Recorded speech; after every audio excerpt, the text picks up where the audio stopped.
Pounders, welcome back. Today we're going to be doing a review of our BBM5 portfolio as well as our rankings. This is meant to be a transparency video for everyone that wants to know if we are a fish or not.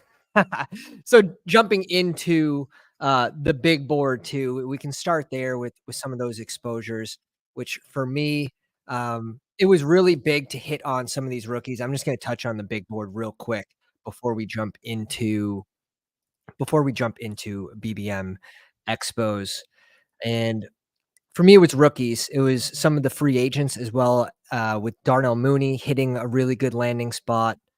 Let's go to just big board teams only. Algier just seemed safe to me, seemed like he was gonna be the clear RB2 at a time where, you don't have a lot of information when you're drafting in fricking February.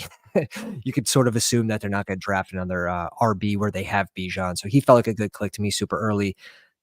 Gibson was free, he went in the 220s. Remember, big board is 20 rounds. The receivers with Burton, Waddle went around 40 to start. Mooney, so you can see some of the stances now. Chris Samuel went next to Zay Jones around 170. You can see some of the stances now, and then where we go into the BBM uh, category as well. So the easiest way for me to do this is using our draft guide. And this is just gonna be full transparency. It says big board here, but this was the first edition of the BBM5 draft guide that came out around May 7th. And this was around 5% fill rate. And the reason why I release it around 5%, our ADPs are a little more settled. And this is based on value on green, yellow, red, purple tier for players. And I rank them here to the left based on their current ADP when I do the rankings at 5% contest fill rate. So this will just give you a little framework of what we're working with here. And then we do the CSV rankings on the side, and those get updated every single week. And if you guys are interested in this, we do the BBM5 rankings every 20 to 25%. And we just sent out the newest one about a week ago. And yeah, well, there'll be a couple more editions of this coming out along with the CSV, but Patreon, any tier, as well as the Max Earn YouTube memberships. All right, let's jump into it. First round, I basically want everybody in this round a mix of Tyreek Hill. I had a couple of reservations about his average snaps here that we wrote down. Amon-Ra getting ahead of that ADP flip flop because he did go behind Bijan to start BBM. We saw that he was going to flip Bijan, so we added it there for people that want to get a little bit ahead of that for getting a lot of pick 7. Um, AJ Brown in the yellow, Garrett Wilson and Drake London for me are speculative based on next season. Not obviously it's not on what they've done so far. It's based on next season. And, I really do think Garrett Wilson has it in his range of outcomes to finish as a top 3 receiver this year if Rodgers can stay healthy. There's no one else there to stop him, and that's just one of the stances that I'm gonna have this season. I feel pretty similar about Drake London, but like Kyle Pitts as well. And I'm not a Pitts stan, so that should tell you something. But really hitting on the major one here is Kyren at 20, where his current ADP on Underdog is 30.5. 10 spot drop is enormous. It's enormous. This early in drafts, 10 spot drop I have 0 shares of Kyren. So practicing what you preach is another part of this practice that you should be doing, especially if you're doing rankings and you're giving people ranking. But through 40 drafts, I have 0 Kyren. I don't think he's done falling yet at 30. And I will end up with Kyren. I will end up with shares eventually. It's just not yet. I don't think he's done. Devon Achane, a lot of people gave me pushback on this one, ranking him in the yellow, but we've seen him fall to about that 24, 25 spot currently on Underdog. Barkley's fallen, so he's one that maybe made a small miss on, but like 4 or 5 spots, it's nothing crazy. The big one is Kyren here, Achane, and Diggs, another faller, going to pick 30. That's that's huge in a way as well as a half a round too. So really, I'm happy with the second round, what we did here with the rankings, because the second round was tricky, and I do think it's the safest to just go some of these receivers in the second round. Moving on to the 3rd, DJ Moore, and again, I'm gonna have DJ Moore shares. It's just saw him a little bit as a faller with, the addition that they made in the offseason with Keenan Allen. They also drafted a receiver. Um, so I am mixing in more DJ Moore, getting him around pick 28, 29, 30 now. Um, so with and the biggest thing with this is at the current ADP, right? Look who goes after him in these drafts, right? So now look at the rankings currently on Underdog to the right. DK Metcalf goes in front. We rank DK Metcalf in green. So clearly we're drafting DK Metcalf over DJ Moore, and you would see that if you had our CSV rankings as well. Jalen Waddle we were drafting ahead of. Mike Evans we were drafting ahead of. Well, all those guys go ahead of DJ Moore now. So our current rankings now change with that new information, who's available at the time of this draft selection. So that's big and sort of starts like to sort of explain some of the thinking process there.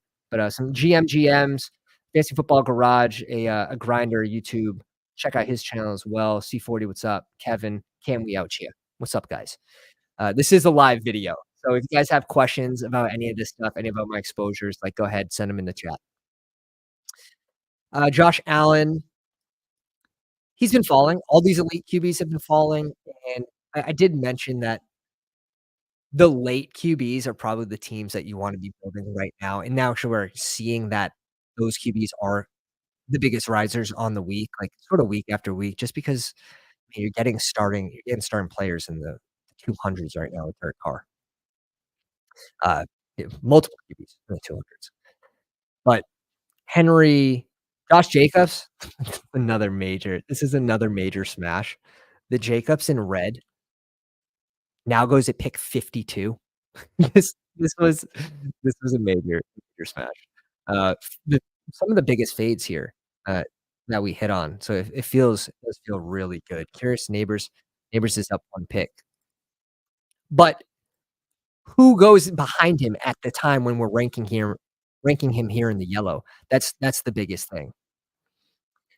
Uh, Devonta Smith, DK Metcalf, and again, I do 6 pages of player write-ups, which is the first 6 rounds, and then after that just goes into strict tier rankings, and we did this last year, it was very successful, gave it out for free. This year, behind the slight paywall of whatever the maxer is on YouTube, like $5.99 or, any tier on the Patreon.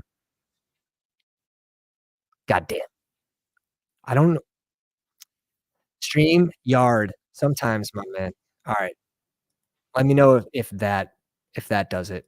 Avoiding the landmines at ADP, 100%. Who do you think has the greatest closing ADP value? Um, well, right now, it it's the fades. It's the fades. You wanna be hitting on these fading players, but Jalen Waddle's been a pretty big riser. Early round movement, it's going to be less, but it'll actually be more impactful, and that's where if you can fade some of these players that are dropping rounds, that's gonna be the biggest impact right now. I don't think you're really getting anyone that's flying up boards. Like, in the big board, it was, like, Drake London who started in the 40s. It was Kyle Pitts who started at pick 100. Those are big risers for the big board, and, those guys are in a top exposures. Right now in BBM, like, you're gonna get the majority of your movement with training camp, with, just August and mid-July. Mid-July, August is when you'll get some crazy ADP movement. We'll get more clarity on who's the RB2 in some of these offenses, who's the wide receiver 3, who's gonna be out there in 2 wide receiver sets. You start to get some more of this information and, pack it together. But right now, you're making inferences and you're making these concentrated bets. Tank Dell at 42 in the green. I wanna say basically all of these receivers have moved up. Tank Dell goes at 35.6 now. Uh, T. Higgs at 4, he's moved up a few picks. ETN, I still like. Like, even though he's fallen, it's more of a product of the draft environment. It's more of a product of BBM5 drafters, like, getting ahead on their 3 wide receiver, 4 wide receiver starts, whatever it may be. I still think ETN's a pretty damn good safe pick, even if you wanna do, like, hero RB builds. Trey McBride, let's see, where's, one we've switched up on, we have switched up on Laporta, ranking him in the yellow right now. It's it's because of the price of other players, like, that's really it. He has shown that he can separate in a single game slate, finished as a tight end 1 several times last season. I'm not gonna want a full fade on Sam Laporta because he can separate in a single game slate, not pick 6 Travis Kelce from last year. It's pick 30, and now he goes where? 30, 35. But he is still falling, if you check BBMDB, he is still falling. So, sort of waiting on getting those shares, and again, the CSV rankings help with updates of where we think these players are moving to. This gets updated every 20 to 25% because of how long it takes to do as well. Um, Zay Flowers, Travis Kelce are the 2 fades for me in this range. Soft fade on Flowers, and I have written down that he's an 80-20 guy. You guys know 80% of the time I want him stacked with my Lamar, 20% I want without Lamar. His spike weeks have been shown to be tied to Lamar, spike weeks. Week 14, 17, Flowers finished as wide receiver 7 and 9 overall. Lamar those weeks finished as QB1. Flowers has 1 more spike week from last season where he finished as a wide receiver 1, just 1, and he had a rushing touchdown. So, now you have Andrews back. It's how's this offense gonna look? You have Likely, are they gonna run more 2 tight end sets? And Flowers is an explosive player. He doesn't need the 11 targets to get there for spike week, but, I do want him with Lamar more than without. Mahomes, Stroud. So this is interesting here because we were lower on Stroud. I wanna say in the big board, we ranked him in the red, and then he gets Diggs, right? And I sorta overcorrect, I'll fully admit. We overcorrect here by ranking him in the green right away, but curious on that last let me check the last draft guide that we just sent out. When the contest was about 22.5% full, we sent out the second edition of this draft guide. I should just follow the gut, and a lot of these QBs are falling, so Stroud is going to fall as well. When some of these elite QBs fall, you damn better make sure that Stroud is falling. Then you have, like, Burrow at pick 90. So, like, coming full circle, like, Burrow and Stroud, in my opinion, should not be going more than 2 full rounds difference, right? And it should be less. It probably should be, 12 picks or under, one away from the other, especially after T. Higgs, looks like he's gonna be a Bengal this season. So, not seeing that right now is, they're about 24 picks, which is that feels extremely, extremely wrong. Let me have a peek here. Yeah, Stroud, pick 58 on the second update. We have him ranked in the yellow because he is still consistently falling. He's at 61 right now, so sort of following market trends as well. He's gonna be important in a contest like BBM where it's open for so long. So you wanna be ahead of market trends. James Cook here at 48, we rank in the red. He goes 10 picks later. Keenan Allen, he was a faller as well. He goes to pick 53. Now he goes in a range where it's like, sometimes if you don't have your 3rd or 4th receiver yet, and you're picking between Allen, Reed, Calvin Ridley, Godwin, God, for me, it might even be Godwin in this range, and then Reed and Ridley over Keenan Allen still, but George Pickens at 49, good news for him with, T. Higgins signing, the tag with the Bengals. There was some talk about that. There's some talk about what, Ayuk moving over there potentially. A lot of that's, I think, gonna be just FUD. I do think Pickens is gonna be the wide receiver 1 over there with not a lot of competition, but the question is how many targets can this dude get, right? How many targets can this guy pull in a single game with the role that he plays right now? And then this team wanting to go running heavy. Yeah. Stroud is falling, thank God. Yeah, it's so much easier to add those Stroud stacks now it's a lot more palatable to draft Stroud, which feels really good. Pacheco at pick 50 goes a few picks ahead. Now White, obviously a faller at 63. He fell about a full round here. Kincaid, Andrews, Amari Cooper, Kirk's been a big riser in this range. He's risen about a full freaking round. It's pretty nutty. Yeah, I don't have really a strong fade on any of these players besides White. I had Pickens in the yellow, but he does rise. I mean, he's at pick 41 right now, and a lot of that has to do with where Kirk was going, though, where Amari Cooper was going. It's tough for me to draft a lot of Pickens this year. I'm curious about you guys, how you feel about the Pickens ADP. Yeah, still is gonna run Najee to the ground. I hope so. I have a shit ton of Najee, and last year I wasn't overly in on Najee, but goddamn, it really does feel like there's a teardrop after Najee right now. And this is it gets gross here. It does get gross. Worthy, O'Dunes, Kenneth Walker, Marquise Brown. I'm just not overly convinced when Rice is back that Brown's gonna make a huge impact, especially if we think at the end of the season where Worthy will have a larger role. The Kamara fade, Kamara at pick 75 right now. Uh, Kittle with the injury news has sort of changed this a little bit, but he's fallen. He's actually risen half a pick. But you're seeing him fall in rooms right now, and I'm scooping some fallen Kittle in the mid-70s, high 70s as of late. Rice at 65. Now you can get Rice. He went all the way up to what, guys? He went up to like 80, 81, 82, and now sharper drafters are drafting him in the 70s, and you're seeing this rise. Like, oh, what if he's not suspended? What if you're getting like all these alternative uh, cases where people are like, oh, what if he only gets 3 games? Like, I better have my 8%.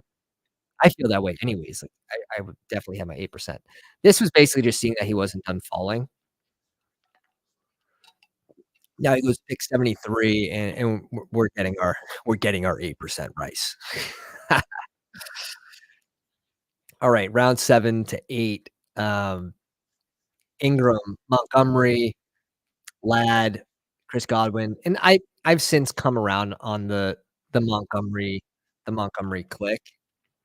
I just don't see him as the highest upside player where he has Gibbs in front of him, and I would prefer just to go Najee around later. I prefer to maybe even go, like Mostert, Connor even over that ADP, but I have been mixing in more Montgomery to leverage some of the Gibbs teams. I think that's actually a fun way to utilize him in those week 17 stacks. Ladd at 75, remember the days he started, you could get him in the hundreds. It was short lasted, like, that shouldn't scare you from drafting Ladd. It's a very, uh, small amount of teams that got him at that ADP because teams are still reaching. Godwin at 76, Deontay Johnson.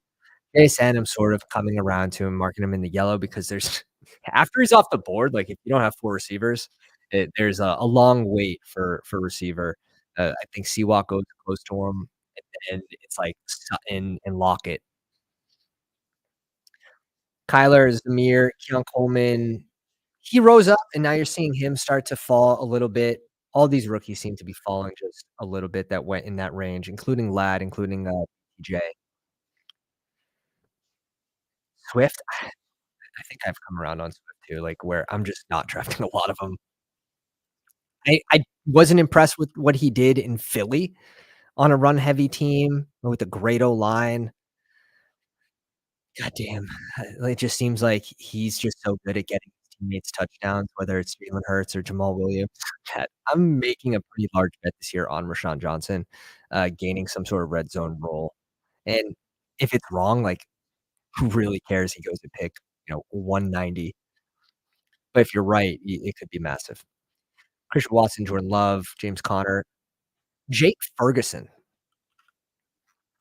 Jake Ferguson really hasn't risen that much. I still like, I love him at pick 86 still. I'm not getting enough of him because I'm drafting with you sickos, and you guys also seem to like him a lot. JT Grassman, appreciate you, says, "Keep cranking that content, love it, man." Just gotta keep it PG, keep it PG. Wipe your feet at the door, peeps, smash the like button. I appreciate you, man. I appreciate you. Njoku, Moss, I get it, I get it. Moss and Chase are going to have roles in this offense, in my opinion. I sort of come around to mixing in a little Moss. It's just where you can get Burrow right now at, like, 90, you can get T. Higgs pretty late. I like to make the bet on really the passing game in Cincy, and then Chase Brown being, like, the explosive player, especially for the end of the season. But this range, Trey Benson ranked him in yellow initially, and a lot of it's because, like, where the hell, like, Singletary, uh, even, like, B-Rob, I think, should be going ahead of him right now, and he's still not. Uh, Nick Chubb should be in the red here. Javon he would fall to, like, 120 at the start of BBM 5, and that's already, like, a red flag there. Javonte, AD, we've seen Mitchell fall a good amount, but I'm starting to mix him in a little more at his current ADP 116. Lockett at 109. Where does he currently go? It goes at 98. Yeah, I sort of figured that he was going to be one of those guys that gets pulled up into this, like, RB tier of, like, okay, we're in, like, the no man's land of wide receiver, and it seems like for that reason especially, he's going to be pulled up even more because if you have a team that is maybe has 3 receivers or 4 and wants their 5th, like, you gotta pull. You gotta pull, especially if you're on, one of the ends of the boards, if you're on the 101, 102, or on the back end, and, you're not picking for a while, you don't know what's gonna come back to you in some of these rooms. So, he's getting pulled up for multiple reasons. Goddard actually he goes at a better ADP now with, some of the later tight ends rising and with some of the later tight ends, like, getting less steam, like, let's say, like, the Juwan injury. So you have one less guy who you can rely on at tight end, to give you production, at least right now. We don't fully know yet with, what his outlook's gonna be with that injury, if he's gonna be ready for the start of the season or not. But, it's one less pick where you have, like, certainty late at tight end, which will affect, how you draft some of these earlier rounds. But he goes currently in the same around the same range. T-Law, I can't believe still goes in the same range. I can't believe he still goes at pick 118. Really can't. Thomas, what's up, man? Logan in the house. Finally just got power back. Oh, did you end up auto drafting last night because you lost power? Was that you, Log? Hawk in the red. Gus in the red. We've found spots where it makes sense to draft him, but I just don't think he's, like, the craziest high upside player for pick 120. I would rather have Corum over Gus Edwards if we're looking at towards the end of the season. I don't know, just, like, Gus just doesn't seem like a guy who's gonna give you, like, more than 65 yards, more than 70 yards in a game, and his ceiling is, like, what, 17, 18 points. At pick 120, it just seems a little expensive. Palmer at 127, this was short-lived. Shahid's sort of short-lived. His new ADP is getting expensive for what I think his role is. Palmer, however, at pick 108, still getting expensive, and a lot of this is gonna depend on if Ladd is that guy. If Ladd is not that guy, Palmer at 107 even, still gonna be very, very nice. And this is we covered this a little bit yesterday with Corum and Kyren, right? And a lot of people and influence I've heard say, like, "If I don't get Kyren, like, I wanna get Blake Corum. Like, I want one of them in each draft." Well, why? Right? Because Blake Corum goes in this range where you have other running backs, even Zeke or if you wanna add Tajay in here, within 6 picks away. You have some other guys that should be getting a certain amount of carries, like Tajay Spears, what's the low end for him this year? 35% of the touches in that back? I'd say that's the low end that he's guaranteed. Zeke, probably 45% would be the low end for Zeke. Mike Corum doesn't have that. I don't think he's guaranteed 35 or 40%. He has the chance to eat into Kyren, but that shouldn't mean that you want one or the other. For me, that just means you want Corum. And sort of correlating that with the Kyren in the red to start BBM, made a lot of sense for how I thought this offense was potentially going to go, and just with similar stature in, um, just sort of running styles. Blake Corum, it just seems like they have him there for that change of pace back that maybe they won't really miss a beat all that much with, Kyren off the field, and that could hurt him if he were to eat into 30, 40% of that role. That would really hurt Kyren where he goes.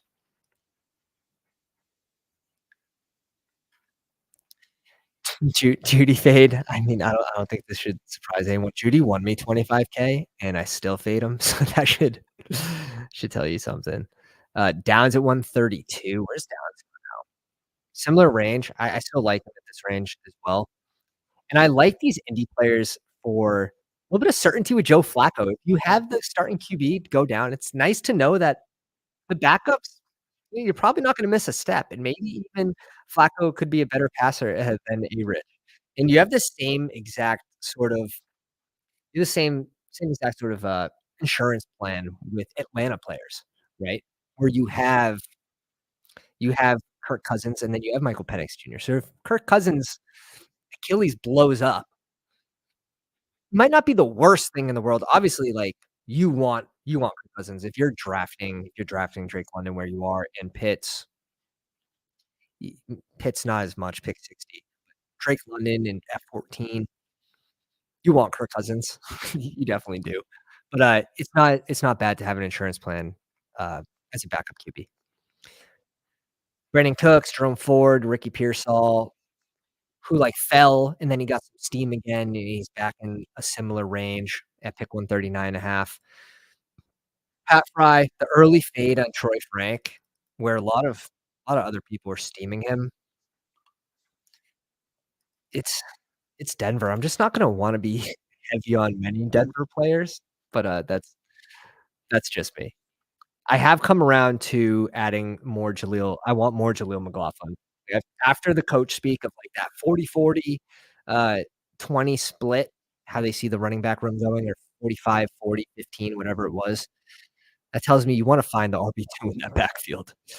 Um, Jalen Wright, starting to mix him in spots where, he is like the RB5 on the team. It could make sense, but I'm not overly excited for Wright without an injury to one of the 2 people starting in front of him.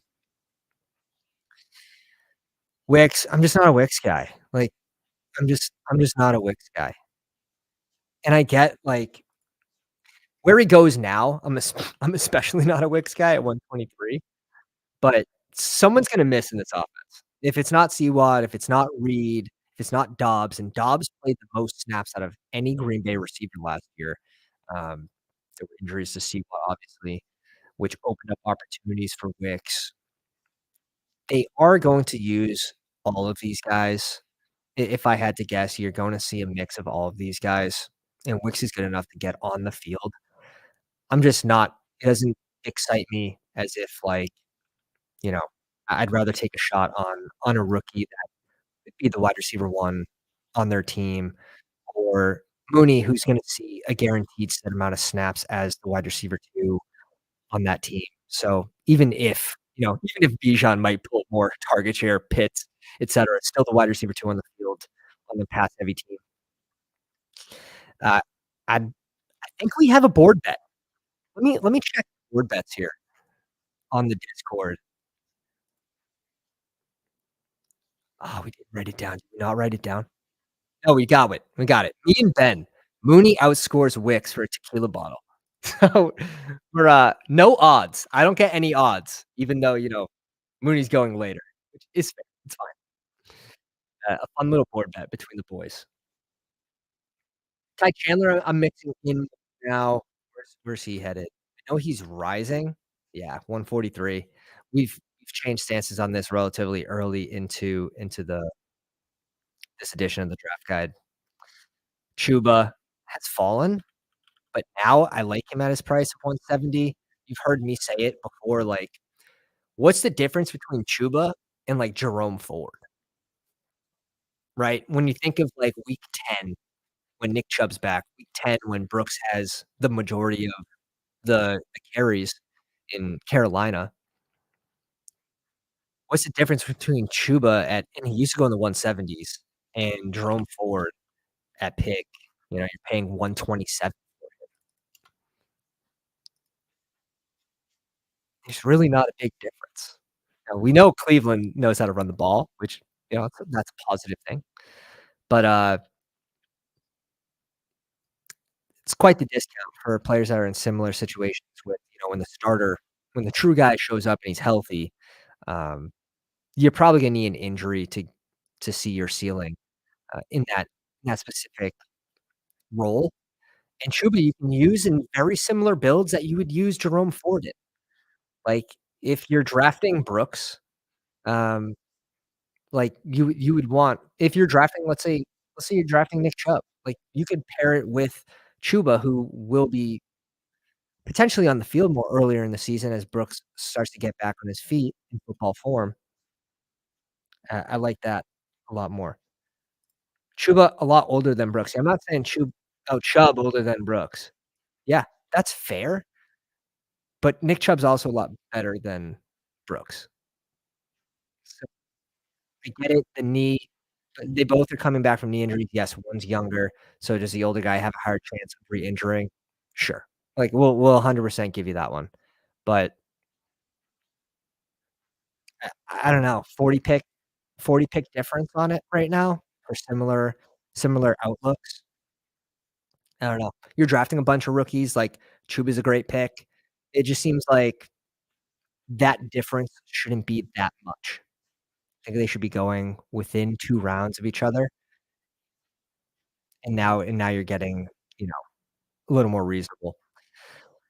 Roman Wilson not doing a whole lot in training camp right now is sort of the word, but I don't think they're gonna give up on a round 3 guy that early, so I'm not really afraid to keep adding Roman Wilson to my portfolio right now.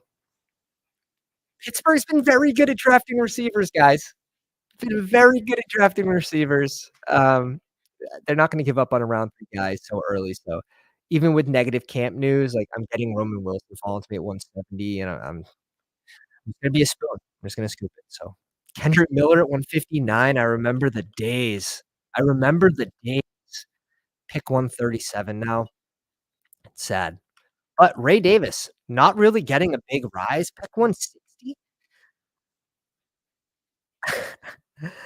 I still like the Ray Davis click. Shout out to Nick, that he's like Mr. Ray Davis himself, but, the days, I remember the days.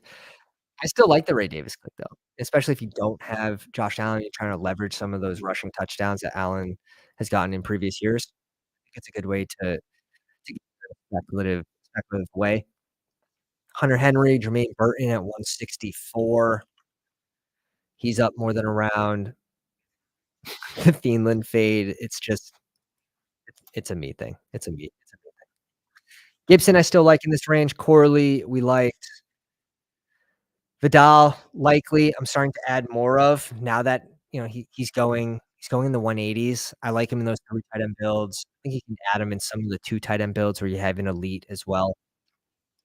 Levis, Bucky. I've since changed stances on Jaleel. I still like Jonnu. I don't think this fall was warranted. He falls about 14 picks after he rises from not being drafted in the big board. He lands in Miami, gets hand selected to go to Miami. He rises to 177 plus, and then he falls back to 190. in that list of tight ends, I just it's tough for me to go, like, Chiggy over Jonnu in my opinion, but I'm just gonna keep clicking Jonnu, I guess. I don't know. And shout out to Jewish McCaffrey on the Twitter machine. Um, he really stuck his neck out there and said Jonnu should be going in the 140s, like, right after Pat Fry. I'm like, you have an argument for each of those tight ends that actually go before him, like K-Dot and, so I thought that was pretty fun tweet, fun tweet. Drake May's fallen in a spot where now you can basically freely add him as a 3rd QB. 2nd QB, if you wanna add him with an elite, I think makes a lot of sense as well, especially if that QB has, like, a bye week of, you know, 8 plus. It You wanna make sure that he's on the field ready to, uh, play if your QB has one of those earlier bye weeks like, what's Jalen Hurts? Jalen Hurts a right. So, like, Jalen Hurts is a tough one, but I'm cool with it if Josh Allen by week 12, we expect him to be playing. Douglas, JJ McCarthy, Bateman, Herbert, Rashawn Johnson, these 2 have really separated, where Rashawn now goes at 190, 196, and Herbert goes at 181, but you're starting to see Herbert fall again, and you're starting to see Rashawn Johnson rise. I don't know if that's a Pounders effect or what. Keaton Mitchell, we just figured he was gonna fall. So, just ranking him in the red in the 190s, we just figured you'd be able to get him for free in the 18th.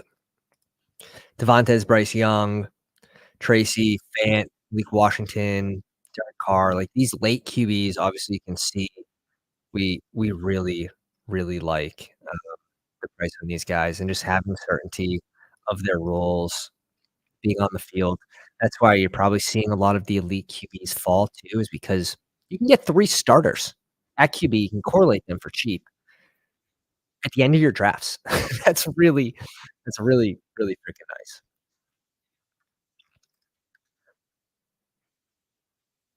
Yeah, at the end here, so Tennessee, he sent signs with Tennessee. Mike Gesicki, I mean, even him at tight end right now, it doesn't seem like a bad option. Sanders as well. Some of these guys we ranked in the red because we're a boss. Jalen McMillan and Green because we're a real one.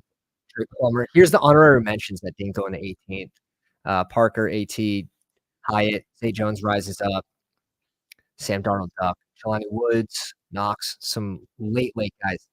Tank Bigsby, CEH, Evan Hull, Rasheen Ali, definitely some options. But let's pull up our ADPs right now, our portfolio for the big board or for Bestball Mania, excuse me. Party's our number 1. I think this is gonna be because of the correlation with a lot of Kittle, and I have a lot of Debo right now. Debo's my number 1 owned at 28%.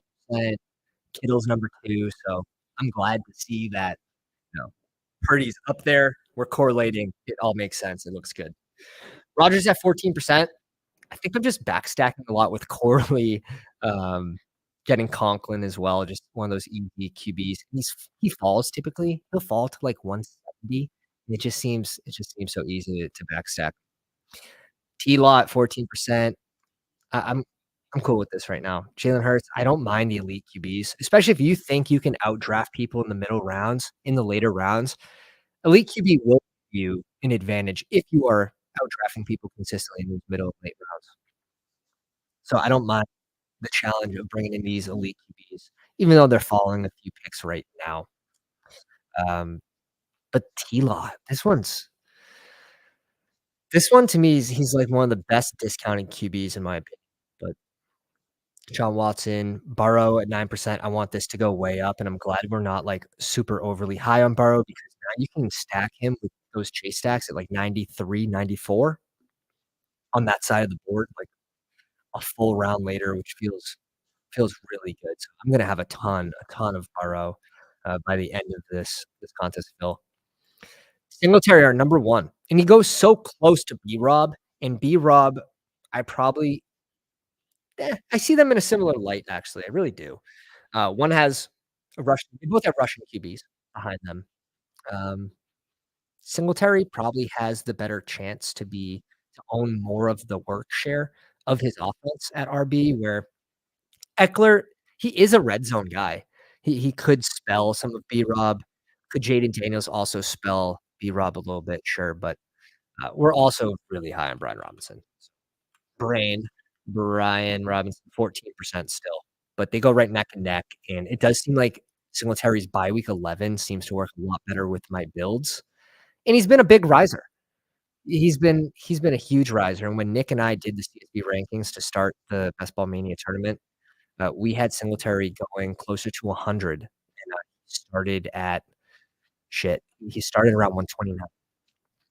So getting ahead of a player that we thought was gonna rise, and he is rising still. He's at 110 right now. Rashawn Johnson, here's the stand. Najee, I don't think anyone's gonna be overly surprised with this one. RB21 off the board, he goes right near that 0 RB range. Just seems like a really good RB to bring in on your 0 RB builds, but, like, technically right before a true 0 RB build. Joe Mixon, this one's a little high. That range just blows.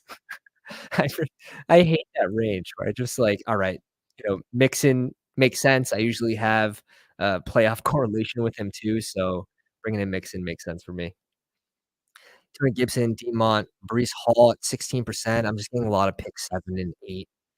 And uh, I like Bijan as well. Aaron Jones, I'm just scooping the fall, like, it is what it is. Aaron Jones to pick, like, 85 right now is pick 81's insane to me.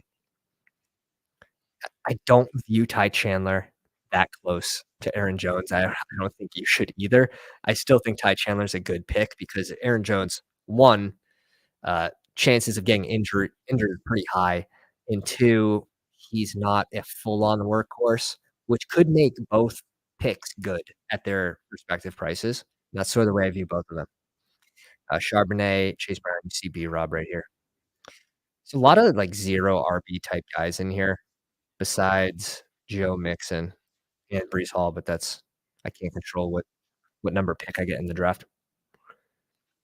Gotta chill on the Jones, though. It's really just kinda scooping the fall. It really is. Let me see. Let me take another look. So, another thing with Aaron Jones is he's making a bet on himself, which I, as a drafter, I like, and I sorta look for those deals as well. Making a bet on himself. It's a one-year deal for $7,000,000. The couple things. Minnesota doesn't give a fuck if they don't plan to re-sign him, like, they will run him into the ground. They didn't spend, like, 3-year, 4-year deal like Ramondre Stevenson. They have no incentive to try to keep him, like, healthy unless they're gonna make a late playoff push, and even then, Aaron Jones, he it's a prove it one-year deal, so he's dust and no one wants to pay him, and maybe, maybe that's the case, but at pick 80, 81 with the other RBs that go in that range, it's, in my opinion, it's worth the bet. It's going right next to Stevenson and Harris. Like, after those 2 are off the board, and it's very common that Stevenson and Harrison go off before Aaron Jones and Aaron Jones slides, you're looking at, like, Aaron Jones versus this group of running backs. Sure, if you wanna put Brooks ahead of him, like, you can, depending on that'll just depend on his injury, and no one really knows what the full status of that is, except for him. It's you start to weigh the risk reward there. But heavy stance on Debo early. I'm also sort of toying with pulling him up in some drafts, and he seems like a fun player to do that with. Even with Gibbs, like, to get different in that stack where a lot of people think getting different to go like Gibbs, Ayuk. Uh, Lockett getting ahead of this ADP rise has been nice. Same thing with London. I like my London. I like my London. No one can take that from me. Jones has been yeah, he's been a consistent follower. I can pull it up, bbmdb.com.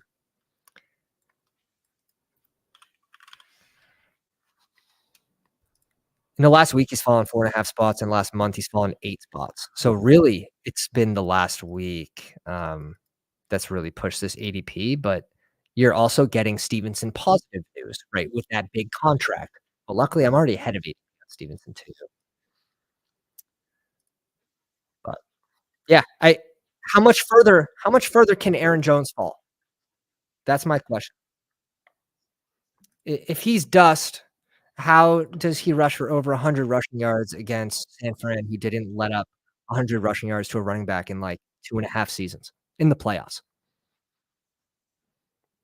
It's a very recent game to have a good game and in a playoff scenario for being dust. But, yeah, I think it's more of the team wants a running back that doesn't get hurt, that's more reliable for the whole season. I think that's why they went with Josh Jacobs. T. Higgins, Mike Williams, Jermaine Burton, Mike Williams. I gotta just gotta chill on this. I do gotta chill on the Mike Willie click. But it makes sense with, my Rodgers being my second highest owned. Also, you should be seeing Garrett Wilson pretty high in here as well. Garrett Wilson at 11.6. Devonta Smith's been a big riser. Dante Johnson has been a big riser. Even Mike Evans risen quite a bit. Jalen McMillan, he is our actual favorite last round pick right now at 16.3%. He's our highest. He's risen about 10 picks. Waddle Dell. So I'm okay with this exposure, and it's good to get in and check this out, and this is why I think the overlay works so great, is you're able to see on the screen in live time what your exposures are, and you can see like, "Oh, shit, like, I like this player, I should have more than 8% of this player, I think he's gonna do well this season," and be able to make that flip on the fly is, for me, it's important, and I don't have to go back into these exposures as much and be like, "Okay, where did we go wrong?" We actually have 3 cash games in here. Just realizing the 43 teams, we have 40 drafted. Not that it's gonna change a whole lot, but yeah. On to tight ends. Hunter Henry, we will chill. We will eventually chill. It's just now Sinnott has finally fallen behind him, right? Sinnott at 170 and Henry at 163. He's finally fallen behind him correctly. The field has adjusted. Ben Sinnott is so good. Oh my god. He might even be Hunter Henry. And now you can just draft Hunter Henry. So that's all well and good. Kill 20%. I might just be falling on the dagger on this one. I am I'm drafting the fallen Kittle. It's just it's what it is. Getting him in the mid-70s in some of these drafts now. It's only 8 shares. It's 8 shares of the 40 teams, but again, that's probably why my Purdy is so high too. Evan Ingram, Pat Fry, Conklin, Jonnu Smith, Mike Gesicki, Noah Fant, Jake Ferguson. I like this group. Jake Ferguson, this has to go up. Um, but I'm largely okay with this group. Kyle Pitts. Even I'm at 10% in it because I think he can be a fine click, and I have a good amount of Jayden Daniels as well. So I do like to stack him on the back there. It's super easy to do so. And with the rushing QB, I don't mind stacking with the tight ends especially. But if you guys got value from this video, if you guys enjoyed these rankings, uh, reviews of the portfolio, this is almost 1/3 into it's about 25% into the portfolio here for Bestball Mania. Slap the like on the way out, drop a comment. We'll figure out why the camera is just, like, hating me right now, and, I'll catch you guys on the next one. Appreciate you coming out. Pounders.